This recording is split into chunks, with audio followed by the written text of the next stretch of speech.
अयोध्या में शालिग्राम की शिलाएं पहुंच गई है। ये तो आप सभी ने सुना ही होगा, पर क्या आप उसके पीछे छुपे हुए गहरे रहस्यों को जानते हैं? नहीं ना? तो चलिए जानते हैं ये पत्थर कितना पुराना है, कहां से मिला और ये मिलने के पीछे का इसका साइंस क्या है।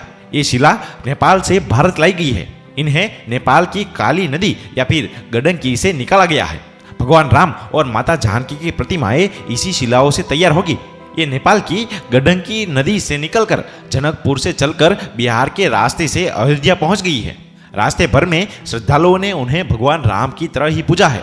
मान्यता है कि भगवान राम की श्यामल प्रतिमा नेपाल की इस नदी में पाए जाने वाले शिलाग्राम पत्थर से ही बनाई जाती थी। शिलाग्राम को भगवान विष्णु का स्वरूप समझा जाता है, इसीलिए शालिग्राम पत्थर से भगवान राम की प्रतिमा बनाने की परंपरा वर्षों से चली आती है। लेकिन खास बात तो यह है कि यह पत्थर करीब 6 करोड़ साल पुराना है।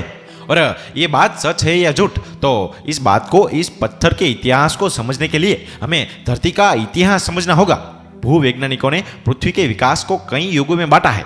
आज से 6 करोड़ साल पहले डेवोनियन युग था। इसे मछलियों का युग कहा जाता है। उस समय समुद्र में विशाल मछलियां और दूसरे जीव भी होते थे।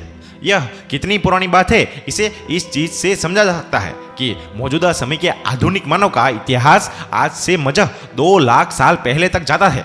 मतलब कि इंसानों के पूर्वज आज से 2 लाख साल पहले अफ्रीका में विकसित हो रहे थे। और ये भी रोचक बात है कि भगवान राम की प्रतिमा के लिए जिस शिलाग्राम पत्थर का इस्तेमाल होता है, दरअसल वह एक समुद्री जीव का जीवाश्म है। जीवाश्म हमारी धरती की विकास यात्रा में साइन बोर्ड या टाइम कैप्सूल की तरह होते हैं।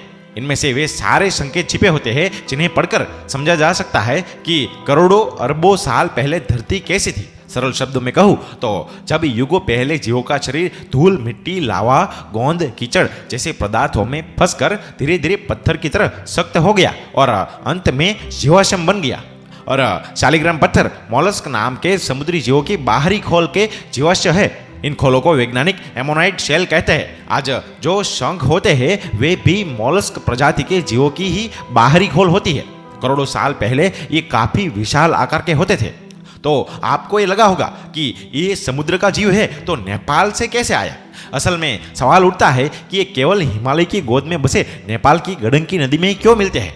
असल में ये अनोखे पत्थर हिमालय के क्षेत्र में बहुत बड़ी मात्रा में पाए जाते हैं। लेकिन हिमालय तो दुनिया का सबसे बड़ा ऊंचा पर्वत है, फिर यहाँ समुद्र जीवों के अवशेष मिलने का क्या मतलब। और इसकी वजह यह है कि जहाँ आज हिमालय है वहाँ एक जमाने में विशाल समुद्र था। वैज्ञानिकों का कहना है कि आज से करीब 6 करोड़ साल पहले इंडियन टेक्टोनिक प्लेट और यूरेशियन टेक्टोनिक प्लेट की आपस में टक्कर हुई। उसी समय उनकी टक्कर से हिमालय की उत्पत्ति हुई थी, क्योंकि टक्कर जिस जगह हुई थी वहां पर विशाल तैतीस सागर था।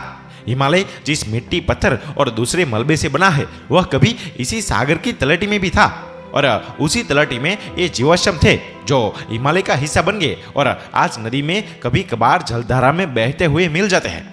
इसीलिए कुल मिलाकर कह सकते हैं कि हमारी आस्था में बिंदु भगवान राम की प्रतिमा 6 करोड़ साल पहले के इस पत्थर से उकेरी जाएगी। वैसे भी साधु संत कहते ही है कि हमारे भगवान कण कण में विराजते हैं। जो दोस्तों आपको ये वीडियो पसंद आया हो तो हमारे पेज को लाइक, शेयर, कमेंट और फॉलो जरूर कीजिए। धन्यवाद।